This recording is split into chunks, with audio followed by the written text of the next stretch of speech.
नहीं बननी है जरूर। अल्लाह ताला कुरान पाक में इरशाद फरमाता है कुल्लु नफ्सिन ज़ाइक़तुल मौत, तर्जुमा कंजुल ईमान, हर नफ्स को मौत का मजा चखना है। आपको हर तरह के जायके मालूम होंगे, फल फ्रूट के जायके मालूम होंगे, मिठाइयों के जायके मालूम होंगे, हलवे के जायके मालूम होंगे, लेकिन कभी आपने ये सोचा कि कब्रिस्तान में जाकर कब्रिस्तान वालों को ये पूछा कि कब्रिस्तान वालों बताओ तो सही मौत का जायका कैसा है? नबी करीम सल्लल्लाहु ताला अलैहि वसल्लम ने इरशाद फरमाया, ए लोगों, उस वक्त अपने आप को बचाना, अपने दीन को बचाना, अपने ईमान को बचाना। लोग इतने बिगड़ जाएंगे, लोग इतने बर्बाद हो जाएंगे, लोग इतने तबाह हो जाएंगे। सुबह को आदमी मोमिन होगा, शाम को मौत आई तो जनाजा काफिर का उठ रहा होगा।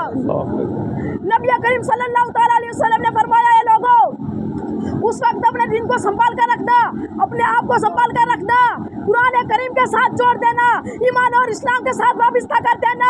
लोग इतने बिगड़ जाएंगे, हर कोठी, हर बंगले, हर दुकान, हर तमाम के तमाम कुरान करीम के बजाय, दुरूद पाक के बजाय, कलमा तय्यबा के बजाय, इस्तिग़फ़ार के बजाय फिल्म गाने की आवाज आने लगेगी।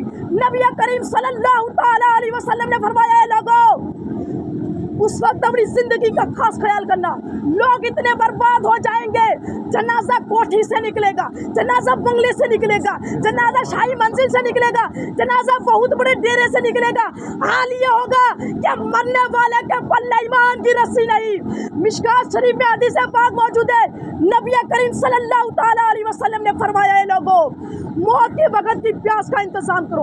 इतनी सख्त प्यास लगती है, सातों समंदर मिला दो, प्यास नहीं बुझती। नबी करीम सल्लल्लाहु ताला अलैहि वसल्लम ने फरमाया, है लोगों, मौत के झटके से पनाह मांगो। इतना सख्त झटका लगता है, झटका लगने से आदमी के बदन में मन्नों के हिसाब से लहू होता है। झटका लगने से एक कतरा बाकी नहीं रहता। नबी करीम सल्लल्लाहु ताला अलैहि वसल्लम ने फरमाया, है लोगों, मौत के वक्त से पनाह मांगो, मौत के सदमे से पनाह मांगो, मौत के झटके से पनाह मांगो। इतना सख्त झटका लगता है, झटका लगने से आदमी के कानों के पर्दे फट जाते हैं, आंखों का नूर खत्म हो जाता है। नबी करीम सल्लल्लाहु ताला अलैहि वसल्लम ने फरमाया, ये लोगों, मौत के पसीने से पनाह मांगो। इतना जबरदस्त पत्थर पसीना आता है, सारी जिंदगी में कभी नहीं आया।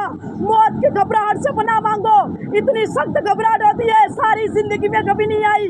आखिरी वक्त है, करवटें बदल रहा है, कभी प्यार इकट्ठा करता है तो कभी हाथ मारता है। उलमाओं ने लिखा है, ईसा अलैहिस्सलाम का मौजिज़ा था, वो मुर्दों को जिंदा किया करते थे। उनके पास लोग आया कर कहने लगे, ईसा अलैहिस्सलाम नई कब्र से मुर्दा जिंदा करके दिखाते, आओ पुरानी कब्र में चलते हैं, मुर्दा जिंदा करके दिखाओ। ईसा अलैहिस्सलाम तशरीफ ले गए, कब्रिस्तान में जाकर फरमाया, कुम बिइज़्निल्लाह। एक नौजवान शख्स जिंदा होकर कब्र के सामने खड़ा होगा। ईसा अलैहिस्सलाम ने पूछा, तू कौन है? वो कहने लगा, मेरा नाम शाम है, मैं हज़रत नूह अलैहिस्सलाम का बेटा हूँ। तो ईसा अलैहिस्सलाम ने पूछा, तुझे तो कब्र में बड़ा अरसा गुजर गया? वो कहने लगा, हाँ। तो ईसा अलैहिस्सलाम ने पूछा, कुछ कब्र की खबर तो बता, कुछ कब्र का माहौल तो बता, कुछ कब्र के हाल तो बता। उलमाओं ने लिखा है, वो शख्स रो के कहने लगा, ईसा अलैहिस्सलाम, तू मुझे कब्र का हाल पूछता है, कब्र की खबर पूछता है, कब्र का माहौल पूछता है, तू यूं क्यों नहीं पूछता कि मौत का झटका कैसा होता है? वो शख्स रो के कहने लगा, मेरी मौत को हजारों साल हो गए, लेकिन आज तक मेरा मुंह कड़वा ही का कड़वा है। प्यारे इस्लामी भाइयों, कितना ही बड़ा आदमी हो, कितना ही बड़ा हो, लेकिन जब उसकी रूह निकल जाती है ना, तो उसका मुंह खुला रह जाता है, वो बंद नहीं कर सकता। आँख खुली रह जाती है, वो बंद नहीं कर सकता। इसलिए मौत को हर वक्त याद रखो। दिल के फफोले जल उठे सीने के दाग से, दिल के फफोले जल उठे सीने के दाग से, इस घर को लगी आग घर के चिराग से। वमा अलैना इल्लल बलाग। अस्सलामु अलैकुम।